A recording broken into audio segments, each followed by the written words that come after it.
Hey everybody, we are back with something different, a bit different this time.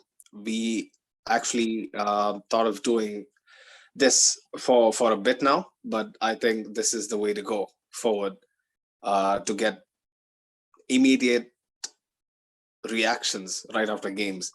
So today was just another day at the office, which I felt like which wouldn't happen considering last time out we lost to Hetafe. Although this time it was at home, and in spite of Valencia missing some key players, I still thought they would have better fight. What did you guys think of the performance? Massive 4-1 win. Farouk, you wanna go first? All right, sure. Why not? I think actually, yeah. As I said before we started recording, like I really actually respected, like, okay, I do still respect Jorge Bordalas a lot because we get Getafe from Division 2 up to the Europa League, even knocking out Ajax and all that. So it was a very good stuff. I was expecting a lot more fire from them, Actually, I was a bit surprised that for the first half, like they just let the midfield guys run riot and literally they bust everything. But yeah, overall it was a good game, and Benzema got his 300 goal and all that. So, and Vini was back in as well. So I think it was a good game actually. Yeah, I think I agree with like both of you. I think I was expecting the game to be a little bit more difficult, but I think in the first half, Valencia, they did well. They really brought the game to us. Like I think in the initial like 20 minutes, they were like the intensity at which they were playing. Yeah. I think we had a little bit of trouble dealing with that. Mm. And the thing is, like in the first half, I'm sure that you guys noticed that the space between our attack and the midfield and defense was too much, and our passes, everything was like our build-up was only our defense. Our midfield was not controlling the game. Like that was No. my impression, and Yeah. our forwards were barely getting the ball. I think Valencia did a good job marking Benzema totally out of the game. Overall, I thought Benzema was a bit like, okay, I think it's been that way for the past two games. I think Benzema has been a little bit off form. I don't know what you guys. His off the ball movement has been a bit below average, considering his Yeah. very high standards recently. Yeah. That was exactly the point that I was trying to make. I think when you're watching Benzema, the first thing that you notice about him is his movement, right? And the moment you realize that his movement is not there, you know that okay, something is not well with Benzema today. But despite that fact, I think he did well. He managed to get on the score sheet twice. One was a penalty. I am sure we have a little bit to discuss about that. But apart from that, I loved his second goal, and you can never discount like the fact that Vinicius came back in such great form today. Especially the first the goals that he got. I had my doubts, like especially the first 10-15 minutes, he looked a bit rusty. Yeah. But then he got into the game. Do you guys remember that moment when I think somebody, like it was Lucas or Asensio, he squared the ball towards the goal and Vinicius was there, and somehow it suddenly pinged back to the crosser. I was like, okay, fine. Was this Vinicius? Because you remember last season, he used to do this. He would just get the ball and somehow mishit it, And I was like, okay, has he done this again? Do you guys remember that? Yeah. Yeah, I was a bit like, oh, he's fallen into bad habits again. But then, I saw the replay and it was a defender, so I was like, okay, fine, okay, this is not Vinicius. He's going to be fine. And then he got his goal in the second half, and after that, I was like, okay, fine. I was worried for no reason. Yeah. Actually, even in the first half, like there were some moves, and actually there was a move actually in the first half where I think it was a Mendy's cross. I'm not sure. Like he gave the ball out and then he ran into the box and then like he headed, although it was wide. Well, actually, it was Mendy's cross. Like reinforced, because for me, like rather than him actually, making the, how can I say, having the end product, it's the moves he makes, like just, okay, let's see that, like just to be sure that Vini has actually grown, So like that move actually just for me like reinforced the fact that, okay, like this is no longer the old Vinicius, Because if it was the old Vinicius, most likely he would just give it to Mendy and go back and expect Mendy to give the ball back to him. But like now he's matured enough to know that, okay, he needs to run into the box and try to attempt an header, although he's quite short about, the height-wise. But Yeah. I think your point is especially important when we consider the fact that the biggest improvement between Vinicius of last season and this season is the decision making. Exactly. Yeah. So last season he just wouldn't know when to make that run and when to give the ball off. And I think this season, especially with Benzema, he has this understanding. He realizes when Benzema is making that run and when Vinicius is supposed to.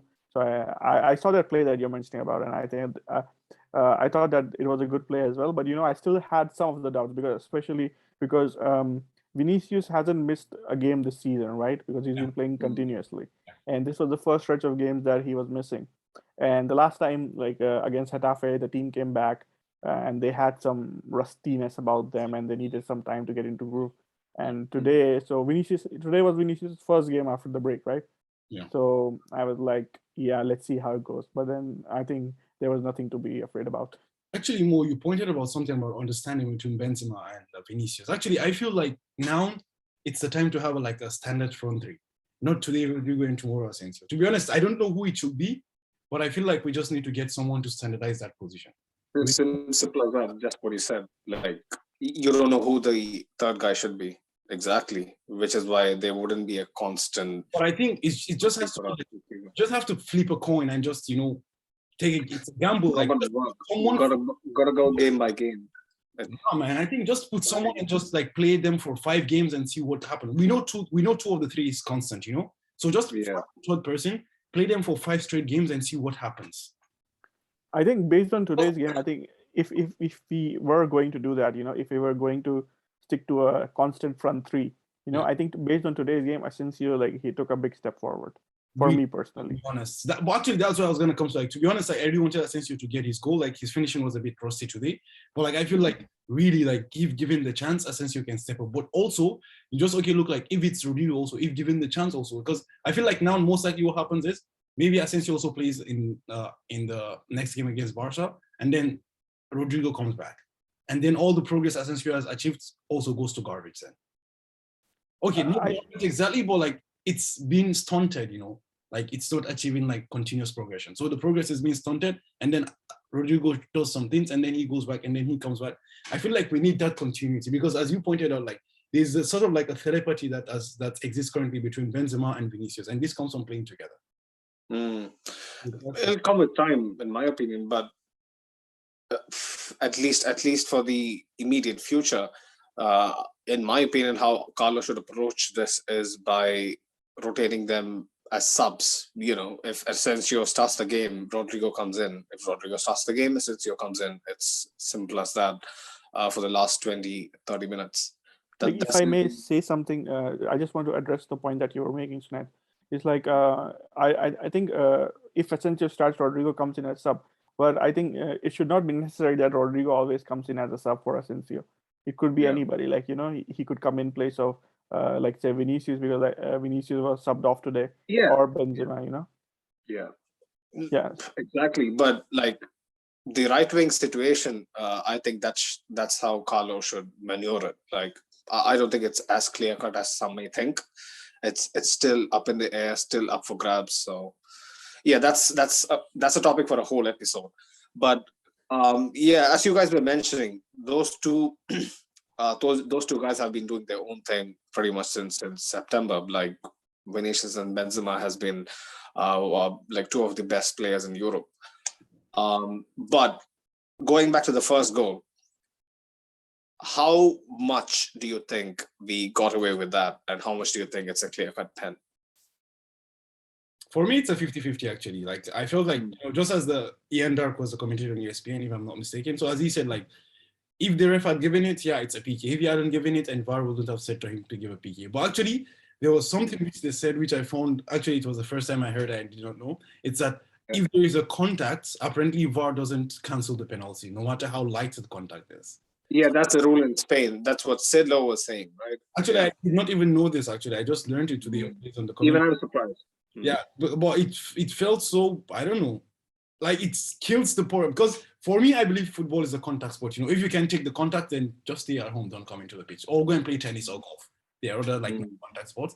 Like, if there's a contact and it becomes a PK, like, it's so. But the point is this also, like,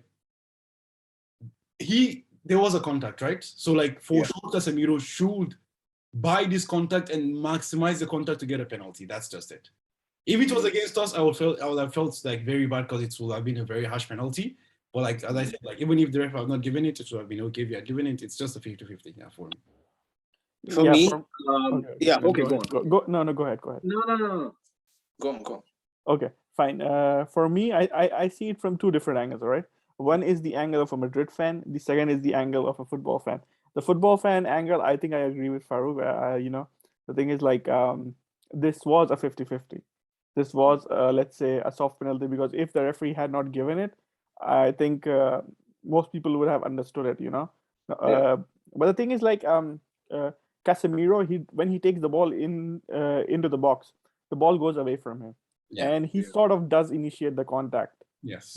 But the thing is like the defender bought into it.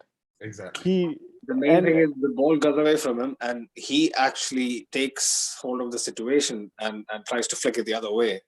That causes the whole pen. So I think it's deserved. Like, yeah, it might seem harsh, but he completely bought it. The thing is like for me, the biggest point of contention is what's the contact? Was it incidental? Because for me personally, I think it was an incidental contact. The defender had no intention of getting caught into him. It was just like two people colliding. If it was anyway elsewhere on the pitch, I don't think it would have been a foul. So it's like because it's in the box, because there's a contact, because the ref gave it. But he almost was a gets foul. sandwiched though, even though it's incidental. Like Sorry? it's a heavy.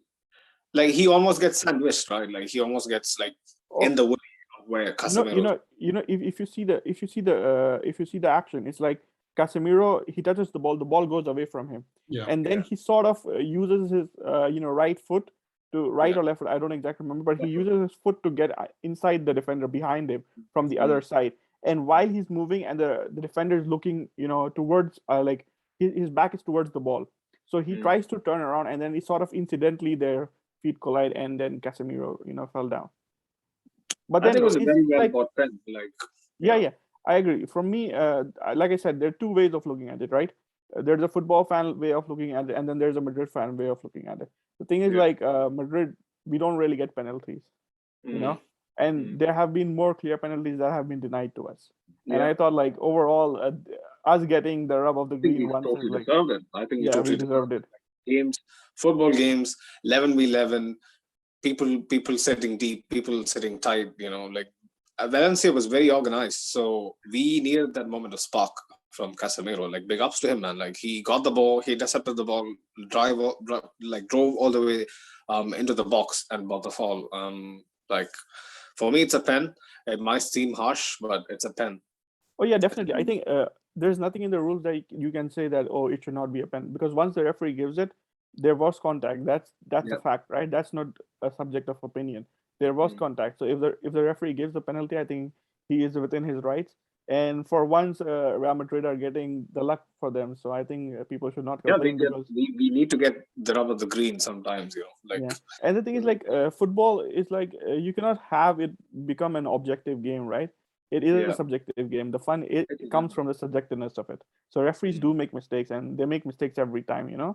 Over a period of time, it just averages out. There was nothing subjective about Benzema's finish, though. That finish for the pen. Yeah, definitely. It was perfectly placed. The thing is, like Benzema, I was reading a stat today. He's only scored like 15 or 16 penalties for Real Madrid, because he's only taken 15 or 16 penalties for Real Madrid. So, but he's made all of them.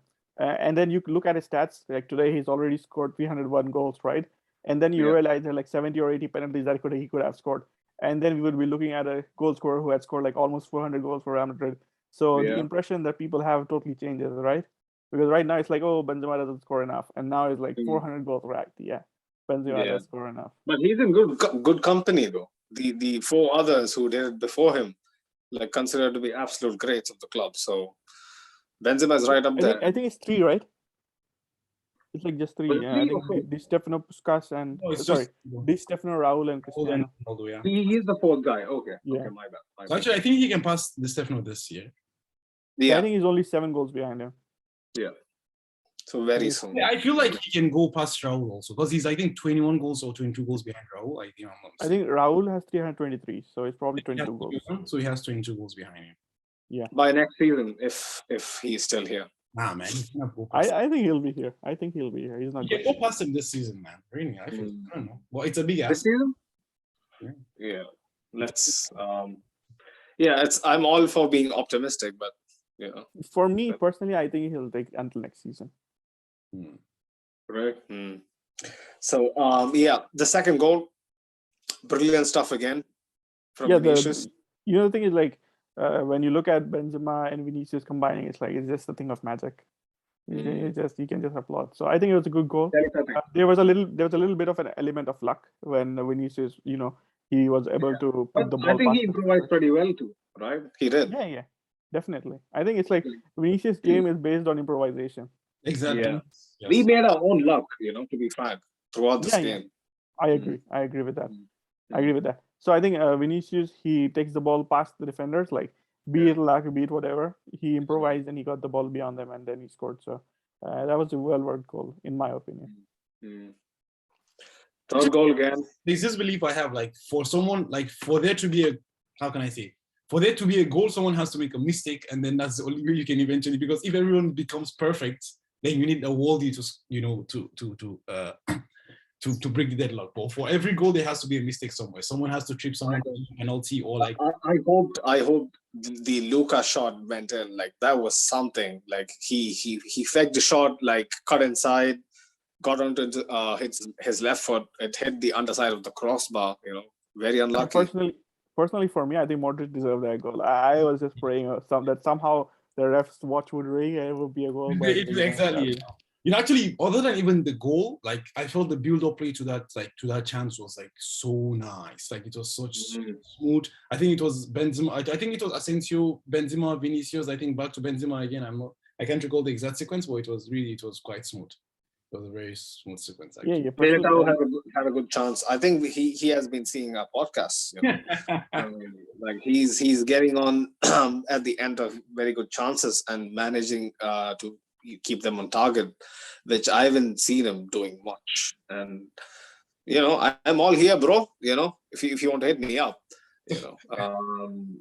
So that is going to give him some classes, heading classes. Yeah, of course. I'm a FIFA veteran, so he could learn from me. He'll be like, yo, bro, this is how you hit a header. Yeah. Okay. Calma. The third goal again. Asensio's shot being parried away for Vinicius to tap in. I think Farouk has already touched on this point. Asensio deserved a goal today. Really? He did. Actually, he did. Very good performance. Noda would be so proud. Like he has been banging on Asensio's drum for a while. I actually saw him comment on a sub. I think about Asensio. Really? Yeah. Because he's a huge fan. Like I think, if I remember, I was the only one backing him with Asensio because I have a sentimental attachment to him as well.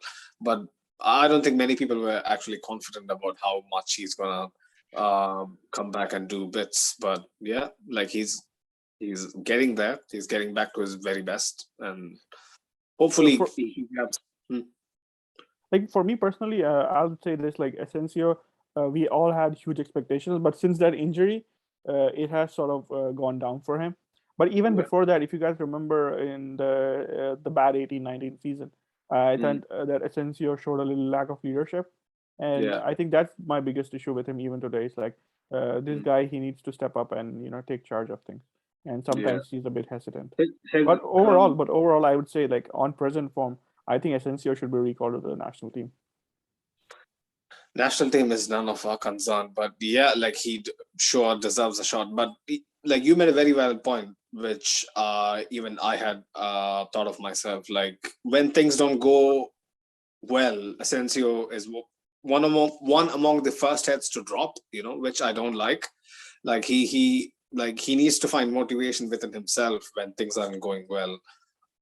If like when Asensio takes the game by himself, like he look for those shots, those finesse shots that he's so good at.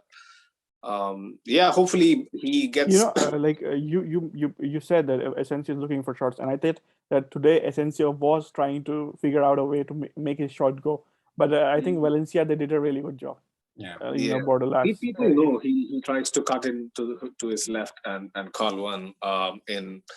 So yeah, they anticipated much well these Yeah, days. I think Borderlands, like his defensive organization has always been well, but Mm. today I was a little bit surprised because I think they were pressing way too high. And Yeah. the thing is, like with Madrid and with Cruz, Casemiro, and Modric, it's really difficult for anybody to press high. Mm. Okay, Casemiro is a bit suspect, but the other two guys, they always somehow find the outlets, and especially with the addition of Alaba. So Mm. I was a bit surprised that Borderlands went that way because I thought he would try and copy what others have been doing so far. Sitting When back. playing against us, right? When playing against us, like what you mentioned, okay, if they're gonna go for a very high press, they should be wary that once their stamina drops a bit, these guys are gonna get comfortable on the ball and start spraying stuff, here Yeah. and there. Yeah. That's what exactly happened. You know how well their press worked, like for the first 20, 30 minutes. Like after that, they were gassed out and we took control, which happens to Yeah, the best I of think them. especially after in the second half, the game changed. Once we came out of the break, I think they had a change in strategy. They Mm. were pressing a little bit more higher than Yeah. before, and I think that cost them the game. And Mm. especially when they were chasing the game, I think they left themselves open a lot. And towards Yeah. the end of the game, we had quite a few chances, but Yeah. sadly we couldn't convert them. But overall, for the level of like there are you still have to praise Bordelas's organization of his defense because for the level of players they have, I think Yeah. Omar Alderete is on loan from Hertha Berlin, and Mm. even like Diakabi is like, okay, fine, these are good defenders, but they're not like great defenders, right? So with all due respect to them, Yeah. so but They just like I think their organization and their doggedness didn't bear much fruit because they missed Carlos Soler. People were like mocking me because I apparently jinxed this guy during our last episode, and he's been in and out of the hospital ever since. It's not on me, like I was just giving him his flowers because I like the player. yeah, I think uh, Carlos Soler is one player I think big teams in Spain should keep an eye on. By big teams, I mean Madrid. Like yeah. Carlos Soler, Jose Gaya, I think these guys are really good. And I think, like, especially Jose Gaya, because I think there is a possibility of, let's say, if he comes to Madrid, there's a possibility that he could play because Mendy, today we saw that he has his deficiencies offensively. Hmm. So, and Jose Gaya is somebody who's comfortable both ways, like kind of Yeah. like Carvajal. So But I think, brilliant ball for Benzema for the fourth one from Mendy. Yeah. That was a brilliant. Actually, I think it's just as much a brilliant finish as it was a good cross. Because to be honest, like a lot of strikers, for example, Mariano wouldn't have finished that. So Do you know who even, put the even ball? like strikers, like I think even strikers like Morata wouldn't have finished that. To be honest, so like it's just about. Morata cannot Yeah, the finish an composure. open net, okay? So I think it was as good as a finish as good as a cross it was, to be honest. But yeah, really The composure is next level, man, from Benzema to just take his time, pull off a couple salsa moves and then bury it. Like But it's just. speaking of Mendy, like how didn't Mendy get sent off for the pool? I I don't know. That was crazy, right? Like I was like screaming, "What are you doing?" I Like thought it was a foul and it was a red card. It's either it's no foul and there's nothing, but as long as it was a foul, it was a red card. Because the guy was like empty net and it was like he was almost like he was like denying a definite goal scoring opportunity. Like I'm not super well versed in today's yellow, red pen stuff, like I've heard the double jeopardy fouls, they don't give it much often. Like they either give a pen or a red. So yeah, that Yeah, might have. for me personally, I think Sunil, what you're saying is like that was my initial reaction as well. When he didn't get sent off, I thought maybe the ref is invoking the double jeopardy laws, because like once you give him a penalty, you are storing the goal scoring chance, so you don't want to take the player off again. But I'm not sure how and when it applies. So yeah, please don't at me. Actually, I think some of these guys don't know when or how they apply it as well. Like, they just do shit and like no one questions them really, to be honest. But that was mental. For me, That was mental from Mendy. I feel like we should have like NBA style, like okay, American, like I think most American sports, the style of refereeing they have. Like I have no idea about American sports, so like for example, the refs are mic'd up and you can hear what they're discussing with the other refs, or like you can challenge the things like this. Yeah. So like, so there's accountability somewhere. Even not okay. Do you know why? Do you know why American referees in American sports have all this apparently? Because in football, referees hold so much power. It's unreal. Like they literally run. Like we're not actually questioning. For me, I'm not about questioning the authority. I'm just trying to like get into the headspace of like what mental space was he in when he made the decision. Like what made him. At least we can empathize with him. Like try to understand what he saw that made this. You understand like what he was thinking about. But like we don't know that. We just say okay, it's a red or like it's a double jeopardy or it's what is the So and then we don't know. I think there's referees, they put a report out at the end of the game, so they probably explain the decisions in there. Yeah. So but the thing is like those reports are not publicized unless there's a political angle to it, because it's like Barca media trying to throw up something. Oh, this referee favored Madrid or something like that. But like for the Mendy thing, I think it was the first time I've seen him commit as stupid an act that he did. Actually, to be honest, like the truth is that like for Mendy, like for me about his defense, I have no issues. Like things happen, like brain about this, we've seen it, like be it Casemiro, Alaba, or Militao, like we all have brain farts in every game. Like that's just another thing, And this was like the first time I've ever seen Mendy do something like this. Like he's been here since 1920, and this is the first time that I've seen it. So in a way, it's good. But the thing is, like, I don't want his standards to drop. Like I have this opinion of Mendy where he's the best defensive left back in the world. So I don't like seeing the fact that he makes a mistake like this. So overall, I hope it doesn't happen again in the future. But then still, like I think brilliant stuff from Thibaut to save the pen, but like he couldn't reach back. Even there was a save before that. If you guys remember the pen, man. To be honest, when the was shot went in, I just remembered what we always discuss on the show, man. Like it's not about when Thibaut makes a save. No, sorry, it's not about if Thibaut makes a save. It's about when, because he will make. Even if we scored like 1 million goals, okay, like there's still gonna be that one chance, that one save, like which is gonna be like a very, very, very majestic save, for me as well. The same thing. I think it was around minute 60. As soon as Courtois made the save, I was on the same line of thought. It's like it's not about when, like if Courtois makes the save, it's about when. Or when, like for sure he's gonna make that, for sure. And I think he actually made another one again. I can't remember from who after the pen. Like someone made the shot as well. I can't recall who it was, but he made another save actually.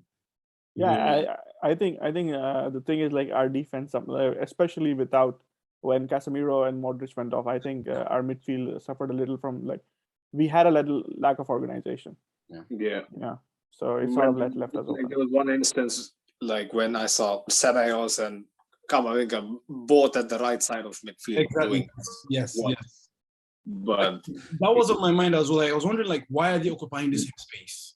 They want to play together to have an idea. But Ceballos was okay, I think. For me personally, I was actually going to bring up. I was going to say like Suned, your boy Ceballos did well because I liked his performance. I think he knew how to press from the midfield. Gave the ball to Mendy, right, for the fourth goal. Like even before that, I thought even if that goal had not happened, I think Ceballos was doing well because he knew how to cut the channels and everything. Without Casemiro, I think we lack a little bit in the defensive side of things. So Camavinga is not a pure defensive mid.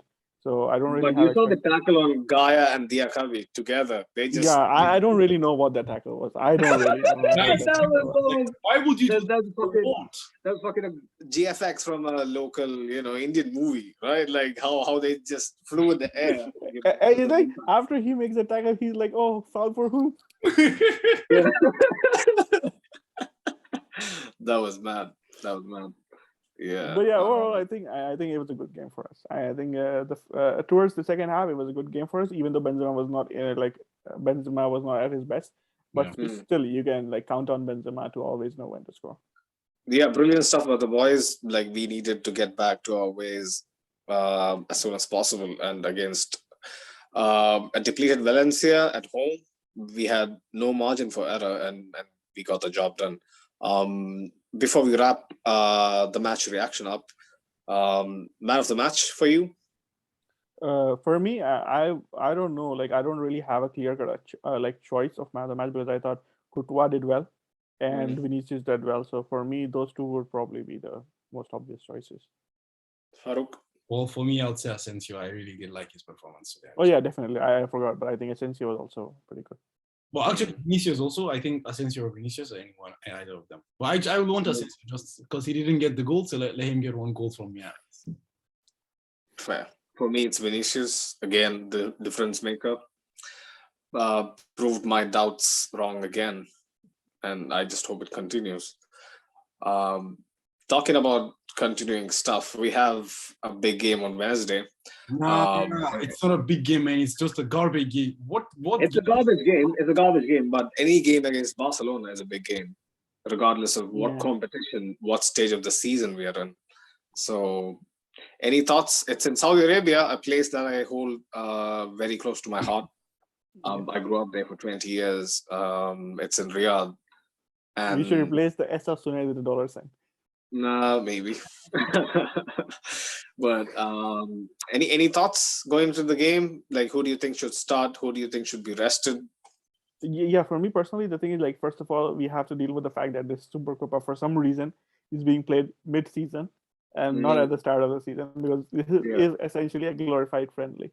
Exactly. But as you made the point, it's against Barcelona. So any game against Barcelona, even if it is held on Mars or Pluto or whatever, it is still going to have the same importance.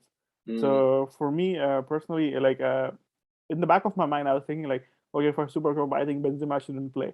Like this is considering the fact that if Luka Jovic comes back, he's fit, or Mariano comes back and he's fit. But then I realized, okay, fine, this game is against Barcelona, so you have to win it, and especially against Xavi's Barcelona, you know. So you don't want to lose to Xavi's Barcelona.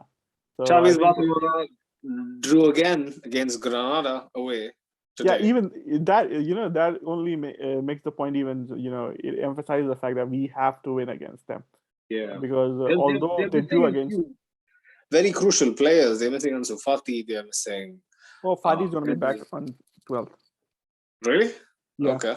Yeah, Fati, I think Xavi said he's going to be back on 12th against Madrid. This guy, he only plays against Madrid in my mind, you know. Like last time when he came back, it was against us. Then he got injured, and I don't remember him playing after that. And now he's back. He's again playing against us. So I don't really know what this guy has against us. But like, even besides that, I think even Araujo is going to be back. I'm not sure. I'll have to check one more time. But I think there's a chance. I'm not sure about Depay, man. Like I've heard he's not injured or anything, but like Xavi really doesn't fancy him as much. I think he came off from the bench today, right? Did he? Oh, yeah. If then, great. Like, he hasn't been featured much, right? Like, how does Luke de Jong start over Depay? Like, I don't get that. He scored the goal, though. There was a debate today about the fact that if Xavi had not taken off Luke de Jong, Barcelona might not have conceded that goal because Luke de Jong actually gives them something in defense and something in attack. But because they had Memphis Depay, they lose that in defense, right? And in attack, you don't really know what Depay is going to give you. Like, guys, what are we talking about, for God's sake? Like, we're talking about Barcelona, we're talking about Ronald Araujo, Memphis Depay, Luke de Jong, for God's sake. Like, let's play the team who played Alcoyano against Barcelona. That's just it. There is no need to go there and, like, really, like, okay, it's not like comparing Barca to this, but the point is, like, you're going to play Luke de Jong and Memphis Depay and Ronald Araujo, and then why should I waste my time in playing Benzema's and Luka Modric's? No, like Dani Ceballos and others play, man. Like, to be fair, I think Ronaldo Araujo is a really good defender. He's a really good young defender. I really rate him. So, I rate him too. He's a good defender. But yeah, Barca is in dire straits. It's yeah, they are in dire straits, but I think they deserve respect for the way Xavi has brought them back, because I think after us they have gained the most points since Xavi took over. So if the table starts from that day, they will. There's a clear divide between the before, guys. Where have we seen?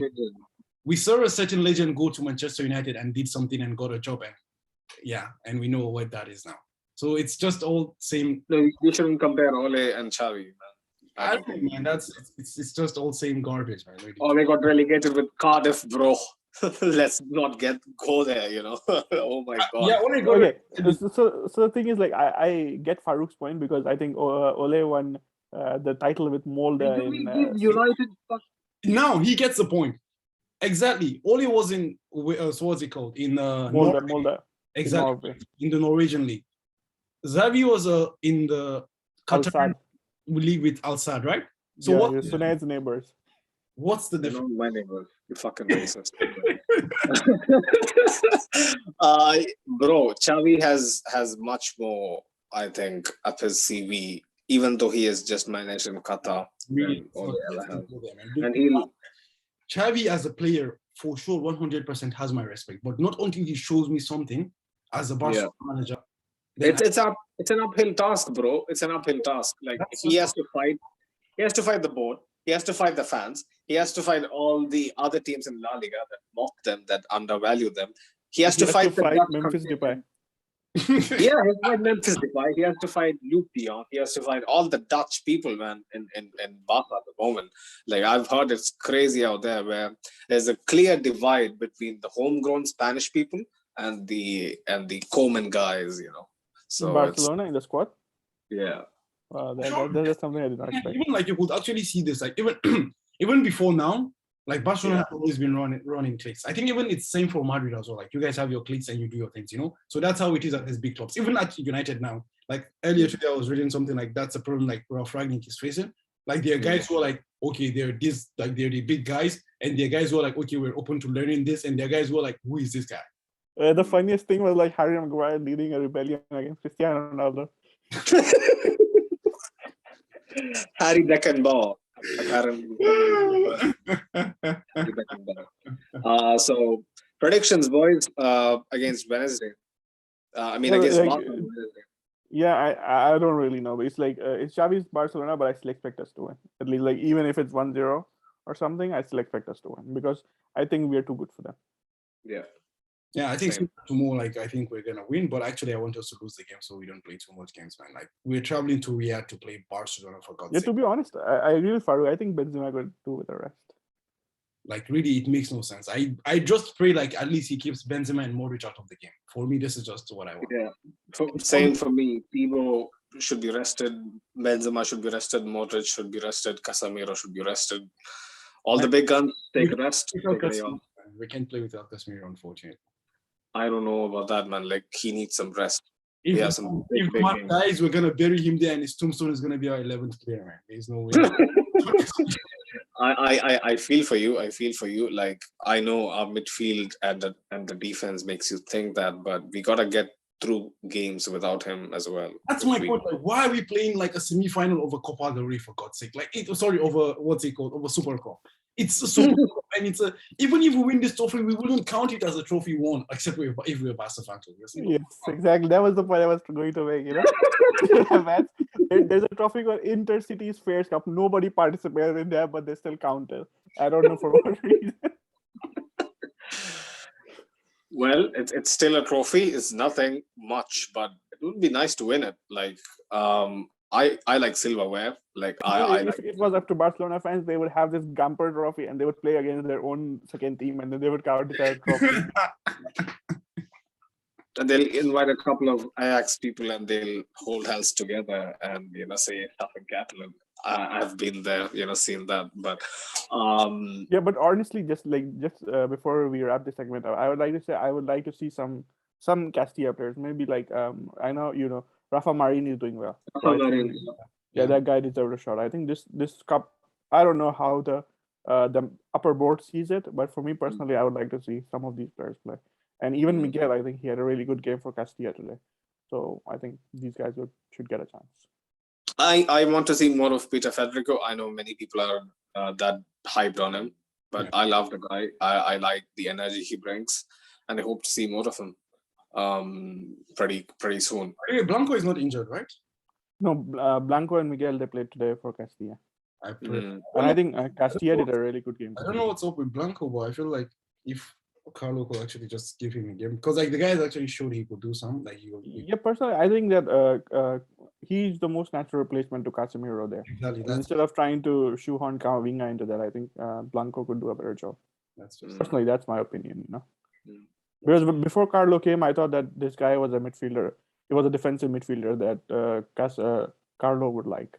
but it has not worked out that way. Actually, I think we talked about it in some of the previous episodes. Like you mentioned, he was like similar to guys like Xavi Alonso and all that, and played with. Yeah.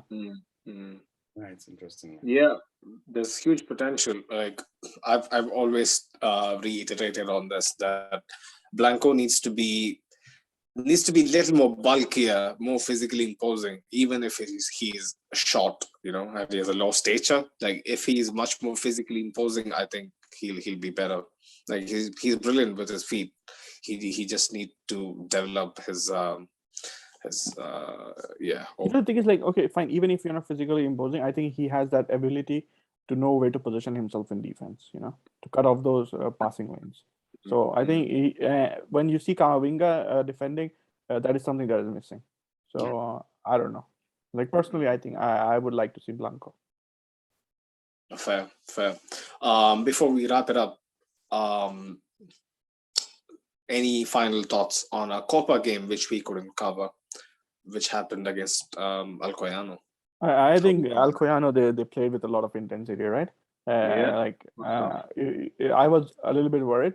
Initially, I wasn't planning on watching that game because it was like whatever, it was midweek and I might be busy or stuff. Yeah. But then I had time, so I watched it. And I think Alcoyano, the intensity that they brought, it will put some La Liga rings to shame, because I think when we play against the likes of Cadiz and everybody, all they do is they sit back. But Alcoyano, they showed like these guys are fearless, right? They were fearless. Yeah. They showed us a different way of playing, against the big teams. Even like Linares against Barcelona, they took the game to them. So I think like it was admirable how they played. Yeah, for my 2 cents from that, Marcelo, don't you fucking dare smile, man. Don't you fucking dare smile, standing there after, letting someone run past you, give him the time to cut onto his left and curl a shot home. Bro, you have done great things for this club, but man, time to step up. Time to fucking step up. I think it was more like an exasperated smile. He's like, I did. Even then, you shouldn't do that. How can you do that? You personally, just let a third player. Personally, for me, I think even our Castilla team would have done better than them. Because the thing is, like, these guys, they're in the same division in Castilla, right? Yeah. And before the game midweek, they were sitting behind Castilla in the table. So I was a bit surprised that I was this like you know me, bro. Like, Marcelo, bro, I don't cuss you out over here. There are people, with their sharpened knives waiting to just slaughter you up, but I would never do that. But that shot that I saw, that was mad. This shouldn't be happening, man. Like, I hope he gets back to at least half of what he was. But yeah, the lads were good. They gave us a lot of trouble in the first half. Militao was brilliant from the back, scoring a goal, orchestrating play out of the defense. I think even Kamavinga was brilliant. I think he did well. Yeah, he was very, very good. Yeah. But I was a little bit disappointed with Fede, to be honest. Fede was off. He was missing. I don't know what. Like, he showed so much intensity, but he was missing. Yeah, something seems to be off from his game. Like towards the from December and like this month, it's carrying on. So it just seems like he's not. Because actually, the point is he brings the energy, but like it's like I don't know, like not like effective, like just not effective energy, something like that. I don't know. I think effectiveness is missing. Exactly, like I don't know, game time continuity. Maybe these things are. I don't know.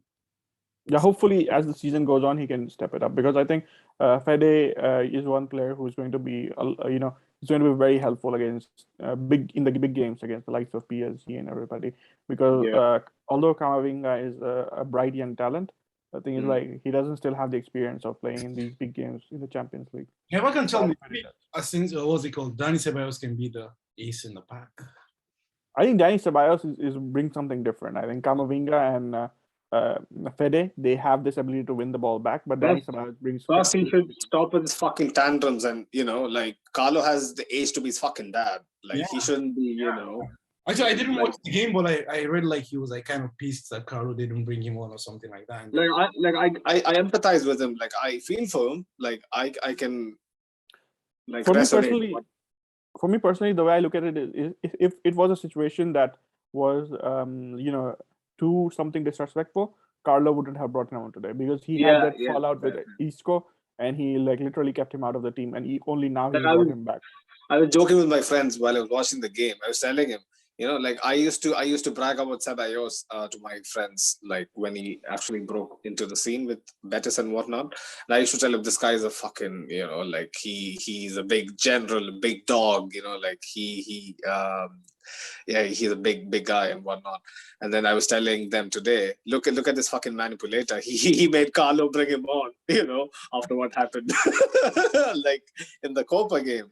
That was insane. But yeah, I think they passed it up or something.